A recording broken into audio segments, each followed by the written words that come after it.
So we look at the functions of the lymphatic system. Basically, it involves the production, maintenance, and distribution of lymphocytes, which is a major kind of white blood cell. And these provide defense, of course, against infections, which we can call pathogens. That's viruses, bacteria, fungi, even parasitic worms. Even abnormal body cells. Your own body cells sometimes get mutations, maybe get a buildup of toxins, and something about them is abnormal. Maybe they're turning into cancer cells. You want a certain class of white blood cells to ideally get rid of them as soon as possible. And foreign proteins. So foreign proteins, which are usually associated with some kind of pathogen, but not always, those can cause problems as well. So they're going to be dealing with them. These protective cells are found throughout the bloodstream, in lymphatic organs, and they can also migrate into tissues. The amazing thing is scientists have tracked white blood cells changing their shape and squeezing through the border of the endothelial lining of a capillary or of blood vessels in general, and moving in and out of organs. That's amazing to think about them not just being restricted to the bloodstream. They can actively go into tissues and deal with infections in there, which is great. And this system, the lymphatic system, is also known as the lymphoid system in certain textbooks and the immune system. So when we look at this lymph tissue, the reason why it's called the lymphatic system, lymph is the fluid of the system circulating around the body. This is one of the least talked about systems in terms of people's general knowledge of it, but it's one of the more important ones, because without lymph and without sort of this screening process in your tissues, you'd get sick way more often. I mean, yes, people still do get sick, but even something like the common cold, the reason why you get better within a few days is because of your lymphatic system. So the lymph is really just the fluid of it, analogous to plasma of blood, but the precise amount of proteins in it, the precise makeup of lymph is slightly different than plasma, but that's found all throughout these regions. The lymphatic vessels is what's actually moving the lymph through the parts of the body. These vessels, you're going to hear more about them later on in the lesson.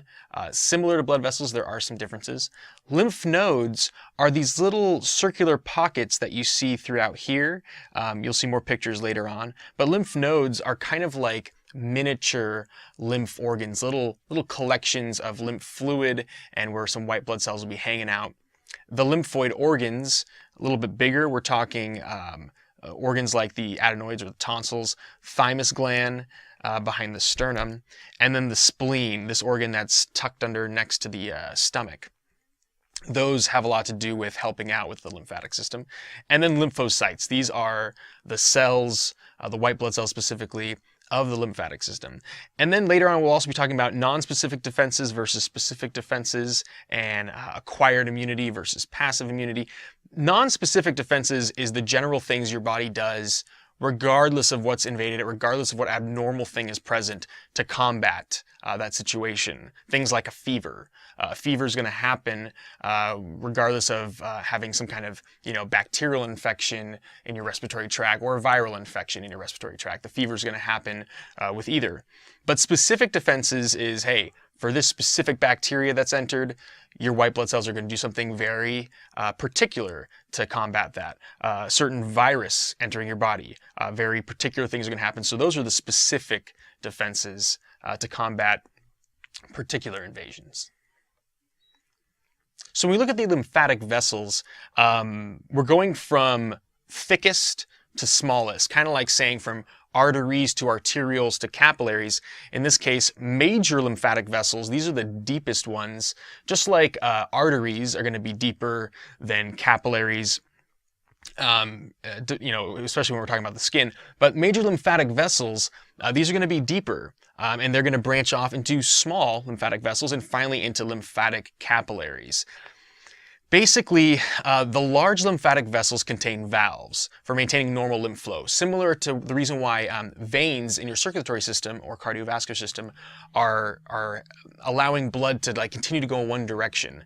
It's the same thing here. The reason why you have valves in lymphatic vessels is because you don't want your lymph, your lymphatic fluids to be pooling in one area. That can cause something called lymphedema, which I'm going to talk about more at the end, but you want to keep the drainage of this lymph constant, and you don't want it to build up in any one area. So the valves assist with keeping that unidirectional flow.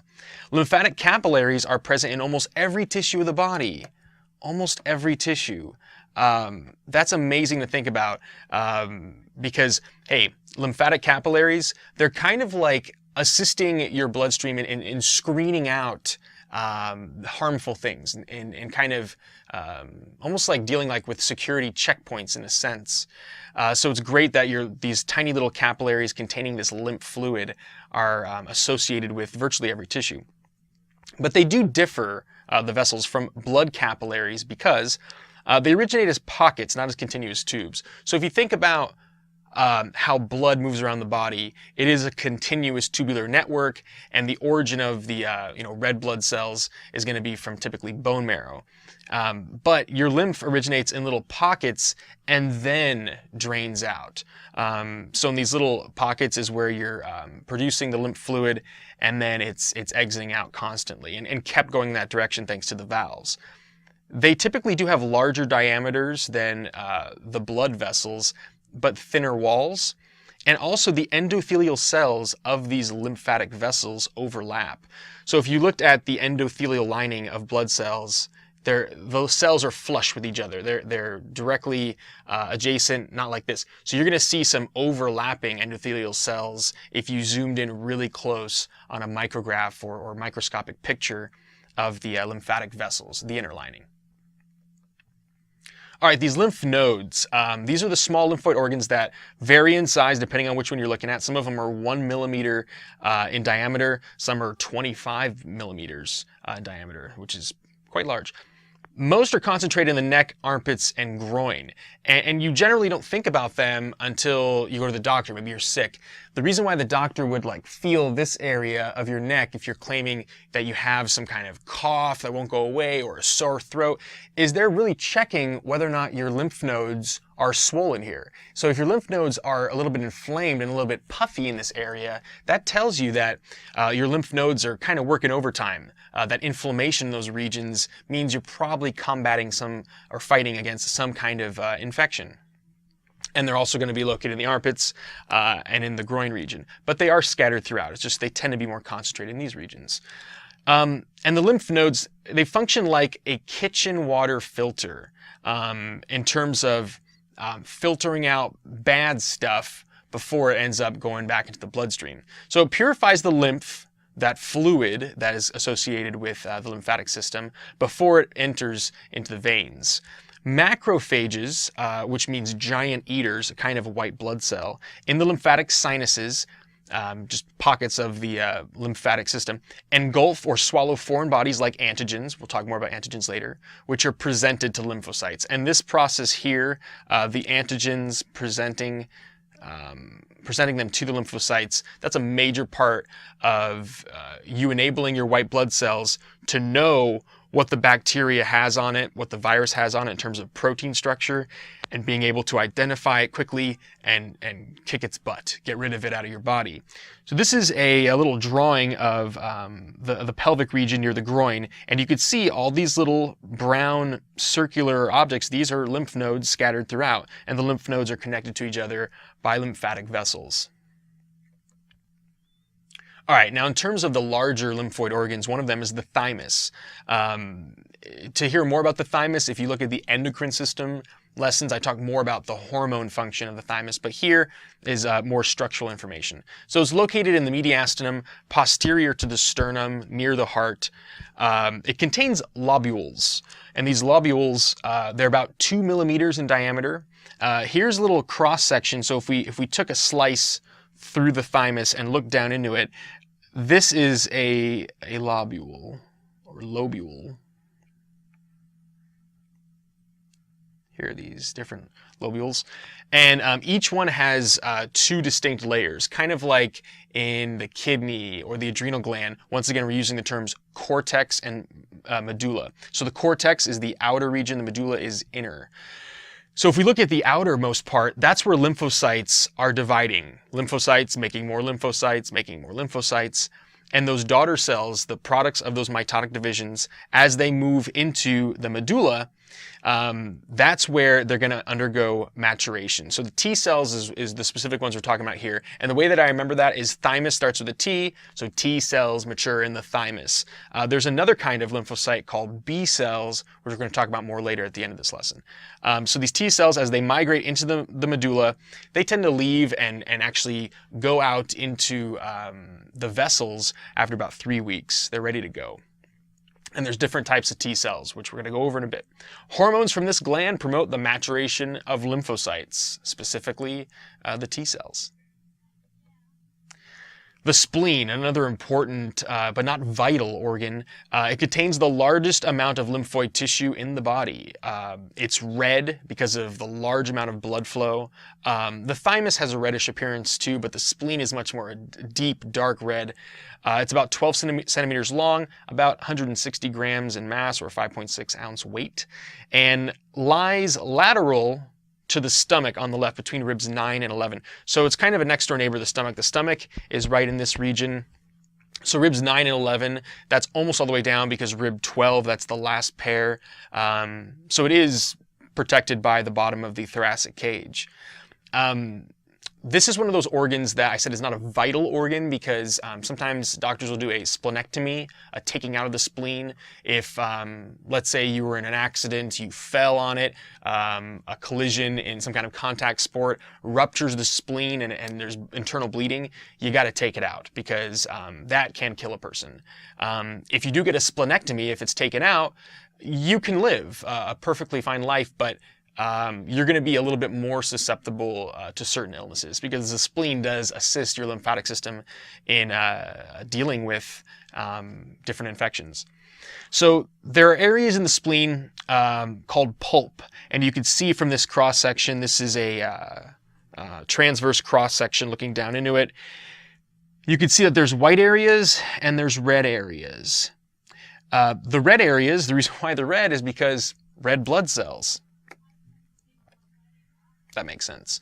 The white areas is where you have sort of that lymphoid section, the area that has a lot more lymphocytes, kind of screening the blood that's coming in and dealing with harmful things that don't belong there. So it's like a highly patrolled security checkpoint area. In general, those little lymph nodes, they're like little security checkpoints, but this is where a lot of security is going on in terms of locating the harmful stuff that doesn't belong in your body and kicking its butt.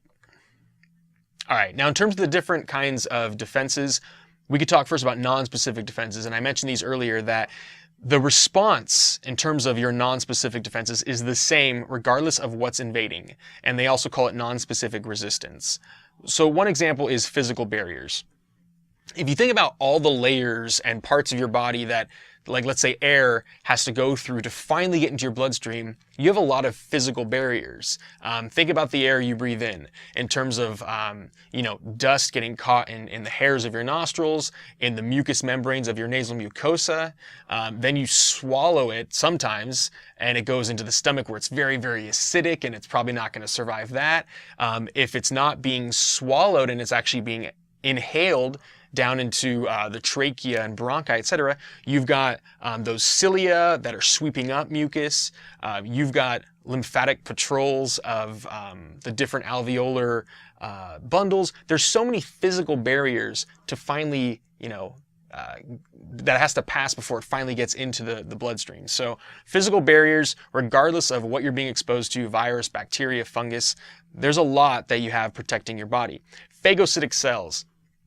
You have white blood cells patrolling the body, whose job it is to just swallow up stuff that doesn't belong there. And the classic example is monocytes. They're analogous to macrophages. Macrophages tend to be like kind of restricted to certain areas outside the bloodstream, but monocytes constantly patrolling and just swallowing up stuff that doesn't belong there. And phagocytosis is the surrounding of some foreign body or even a large molecule by wrapping the plasma membrane around it and bringing it in a little vesicle and then attacking it, killing it.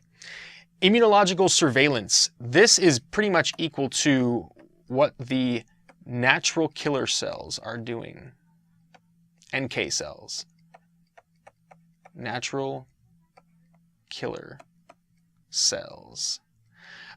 These are white blood cells whose job it is to kill your own body cells that are becoming abnormal. They are abnormal. This happens all the time, and there's some people out there who, for instance, they might be smokers for 40, 50, 60 years or more and never get cancer. They just die of a heart attack in their 90s or older. And you wonder, how did they not get cancer? It could be that they have genetic factors making their natural killer cells just really awesome at their job.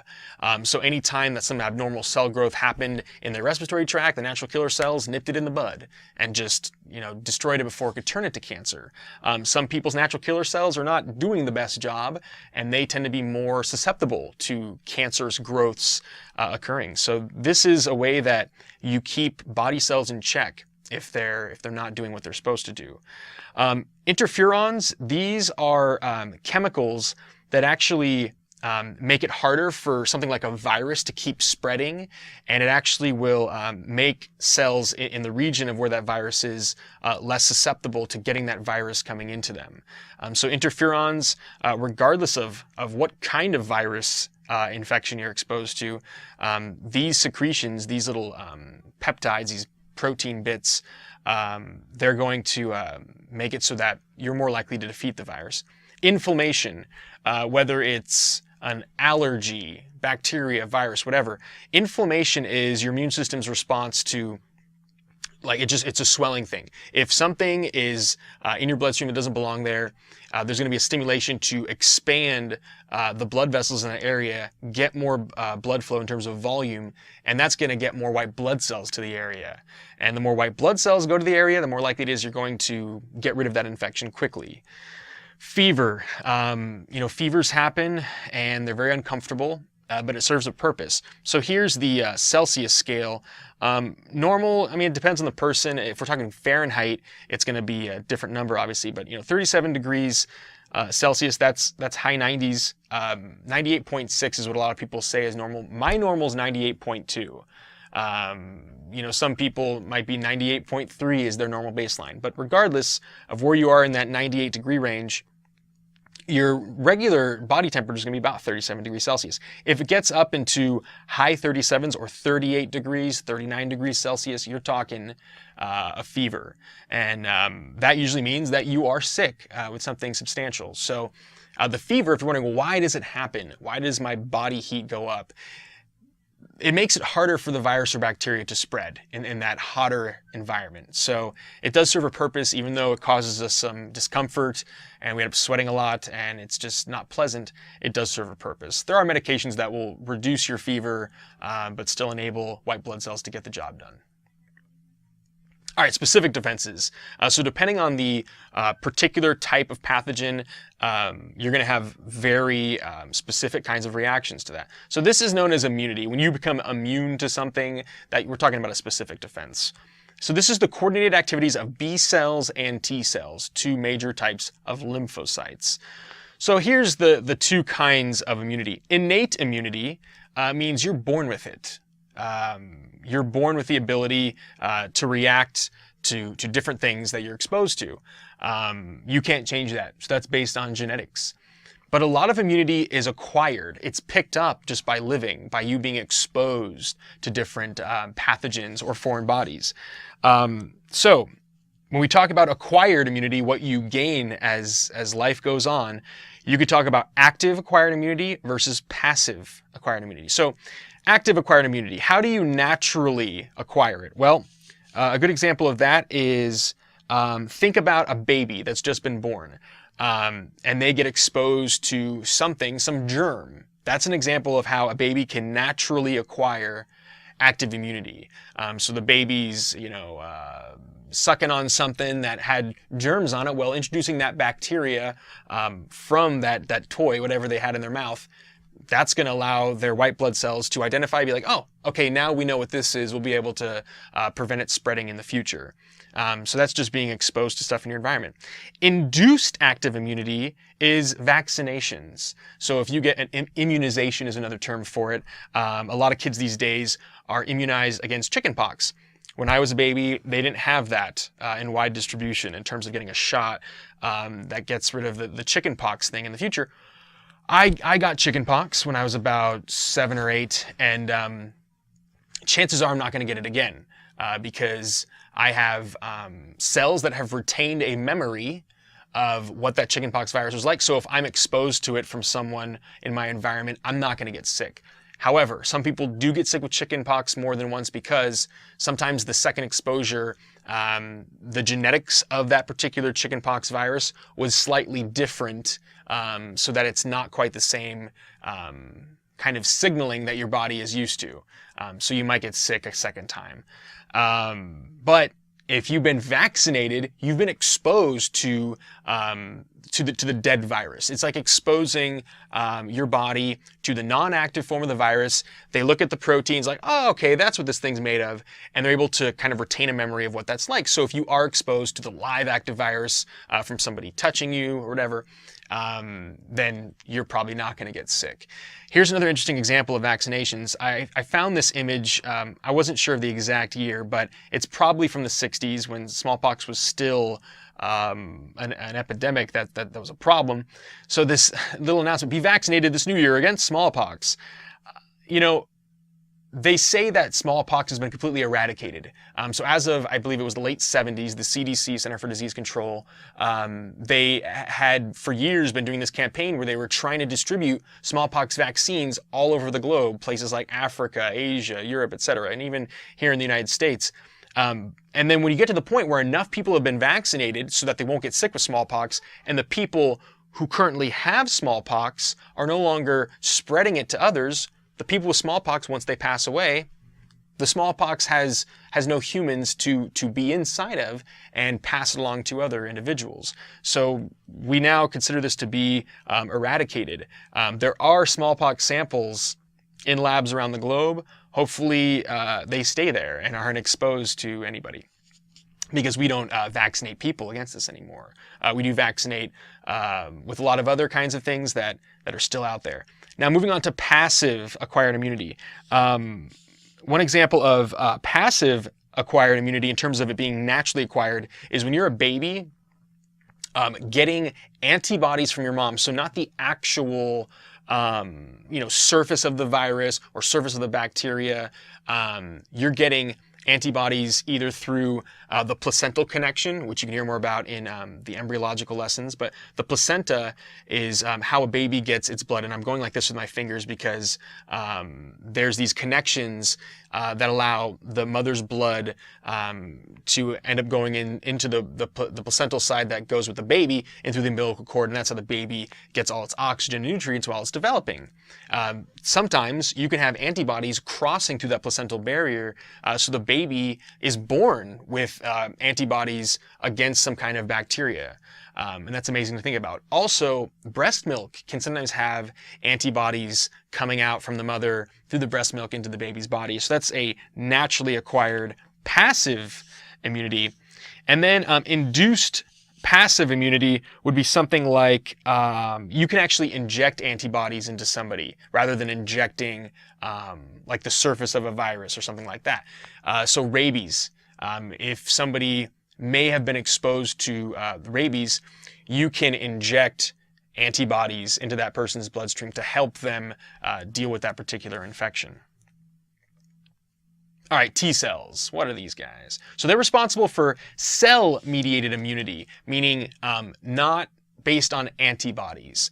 So this is triggering cells to know how to conquer and defeat some kind of infection. So cytotoxic T cells is one of the kinds of T cells. These are just going up to places where there are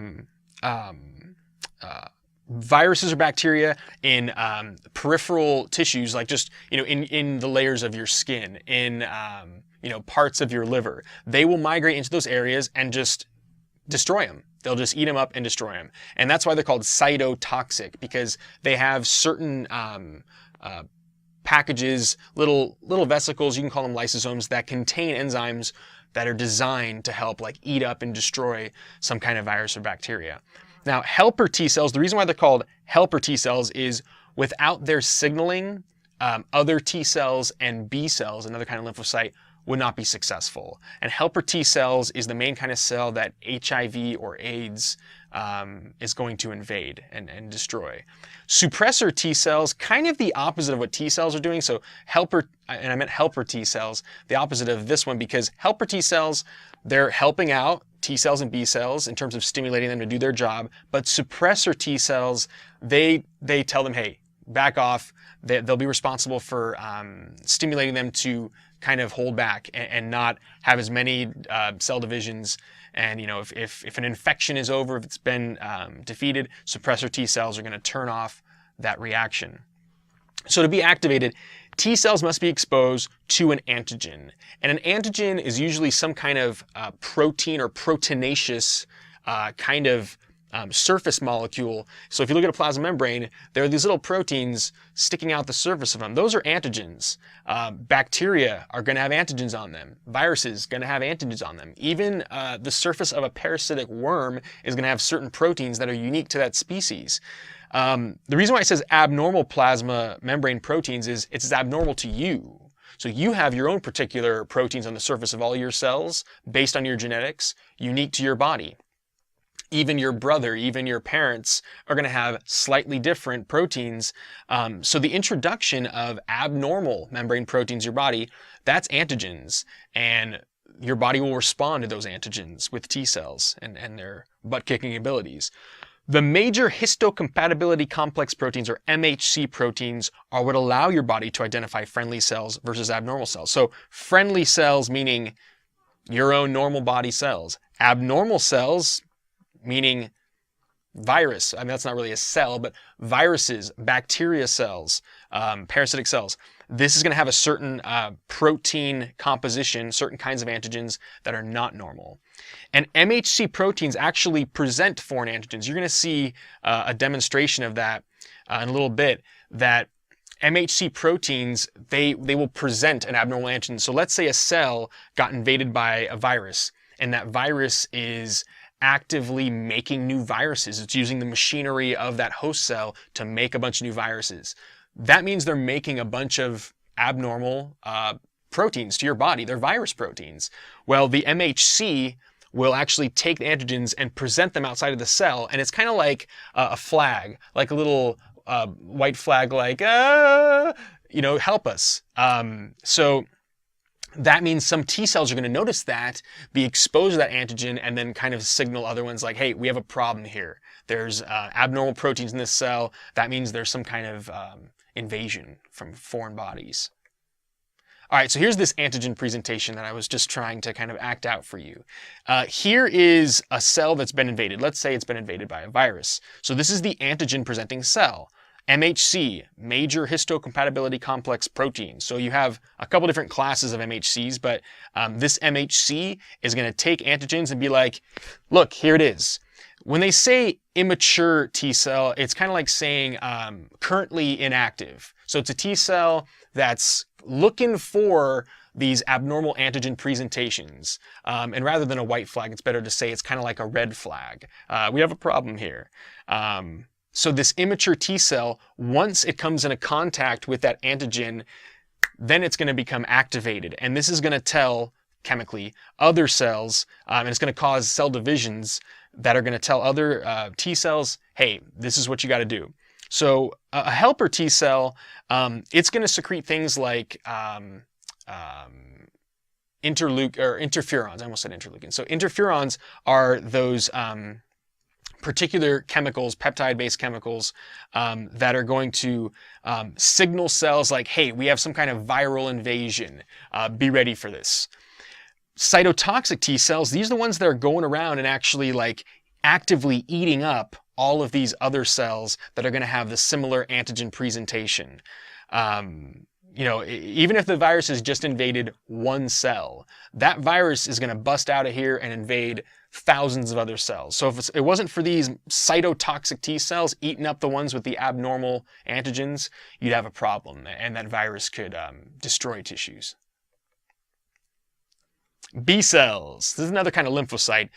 These are responsible for the antibody kind of side of the story.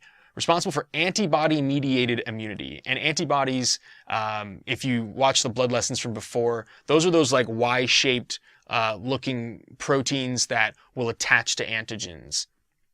So the body, your body, has millions of these populations of B cells, and each kind of B cell has its own antibody molecules, matching certain classes of bacteria.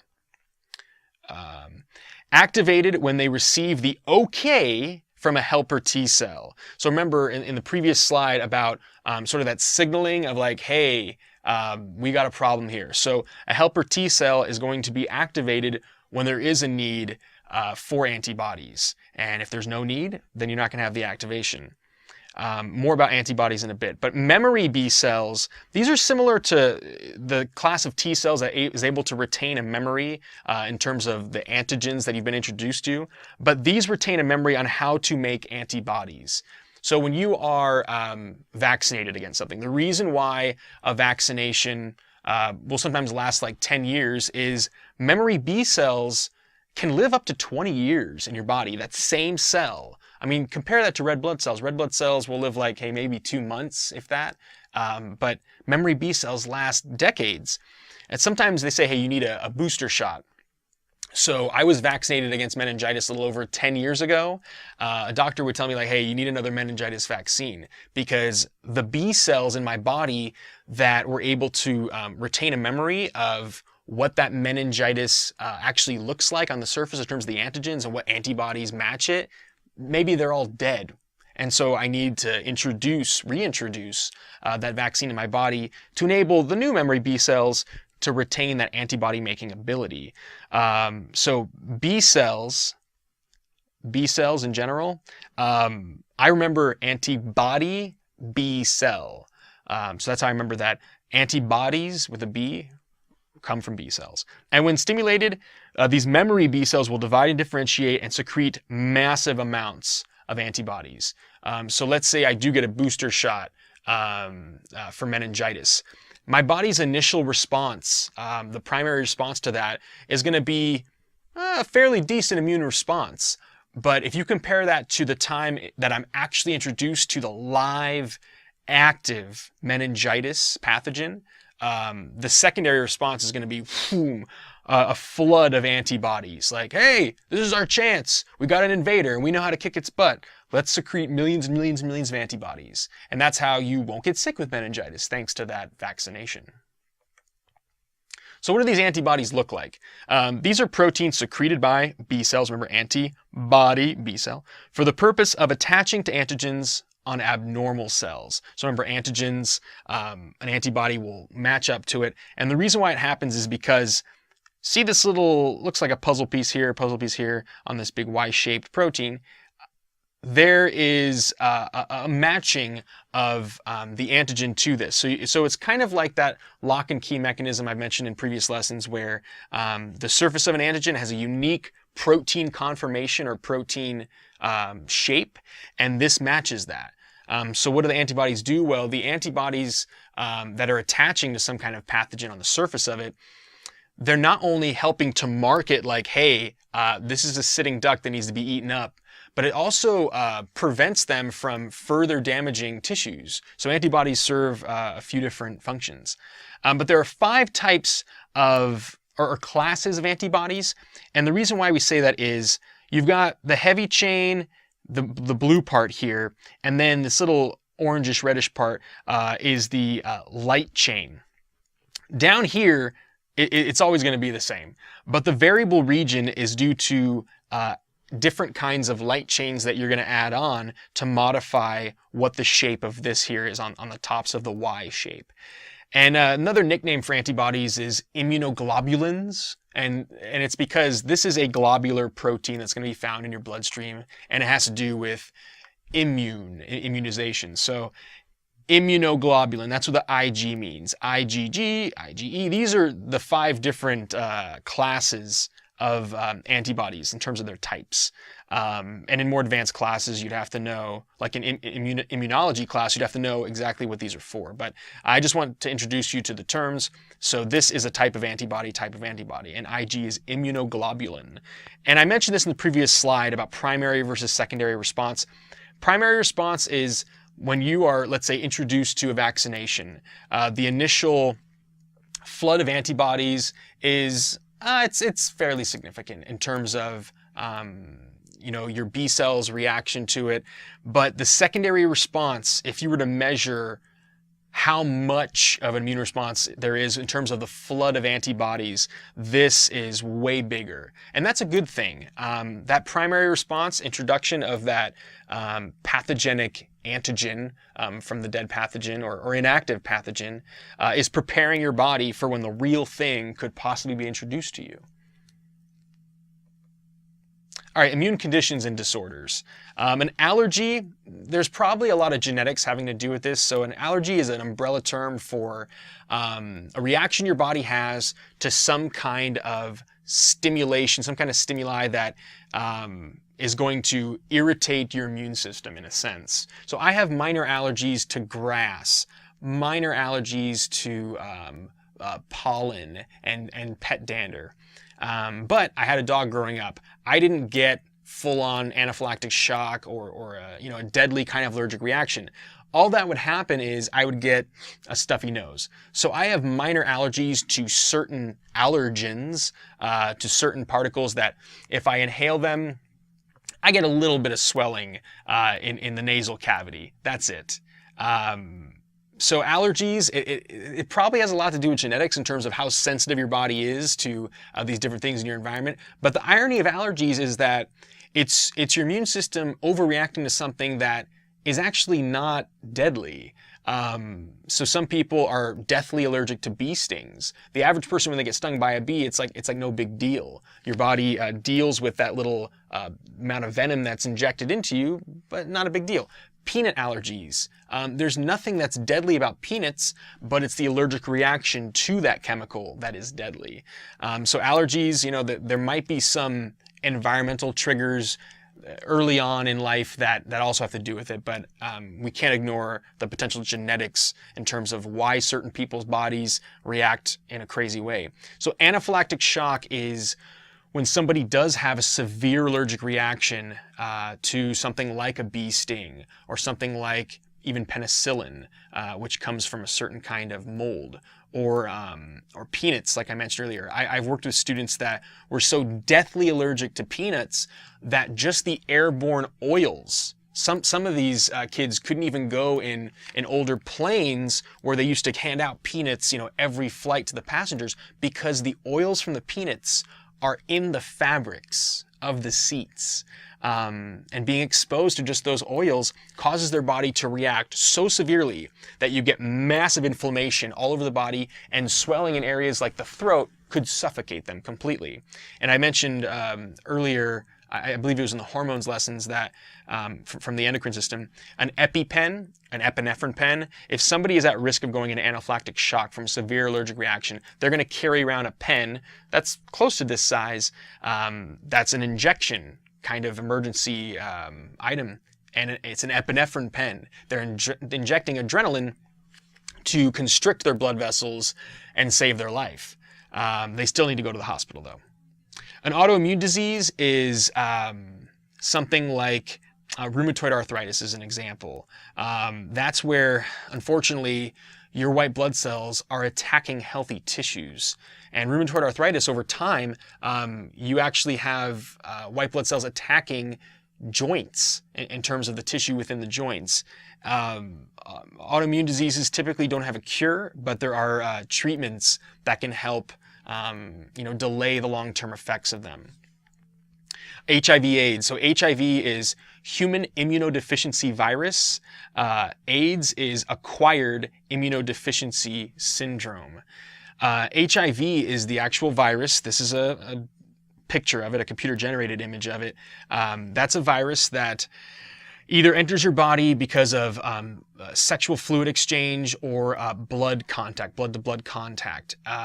So the ways that people typically get it is unprotected sex, blood transfusions where there was an accident where they didn't know that the donor had HIV, unfortunately, accidental needle sticks, sharing needles with drugs or tattoos outside of a tattoo parlor. But HIV, this virus is really good at invading helper T cells. And over time, as the virus makes more viruses, invades more helper T cells, eventually your white blood cell count gets low enough to the point where that person gets AIDS. And that's where, ironically, you end up dying from something like the common cold or chickenpox or pneumonia, those illnesses that the average person, the average healthy person, can beat. But if you have this virus in your white blood cells that are allowing you to beat it, it's not going to work out. HIV is an RNA virus, more specifically a retrovirus, which means it has RNA and then makes DNA within your cells, which is kind of like backwards transcription. If you took biology, you may remember that. Eventually, I believe there will be a vaccine or a cure to AIDS. There are lots of issues in the way of that, but there's a lot of money being poured into it, and time will tell. Cancer. Cancer, I have it here in the immune conditions disorders because cancer is basically cell division out of control, abnormal cell division. So if you have healthy natural killer cells, you may not get cancer, well until your 90s or hundreds even. And by then, it might be a heart attack that kills that person. But cancer can happen in virtually any tissue of the body. Usually it's exposure to carcinogens, which are cancer-causing chemicals, or radiation that causes damage to the DNA that's regulating the cell cycle. And if that cell cycle, the regular amount of cell division supposed to happen, is out of control, that tissue can become a malignant tumor that's going to spread potentially through your lymphatic tissues to other organs, and that's how cancer ends up killing a person. So yeah, the Western medicine approach typically is radiation projected on the cancerous tissue, chemotherapy, but there are other methods that people try to get rid of cancer. Lymphomas. Lymphomas is a disease, has to do with abnormalities in terms of your lymphocytes being able to deal with infections. One example is Hodgkin lymphoma, but there are many different classes of lymphomas, a disease that impacts the lymphocytes. Lymphedema is edema of the lymph. So I mentioned edema before with blood circulation, but this has to do with the lymphatic vessels. So let's say those valves, I mentioned the valves that keep lymph going in one direction and from pooling. If those valves start being dysfunctional, the pooling of lymph, the backup of lymph, can cause severe swelling in lymph tissue, and that's known as a lymphedema.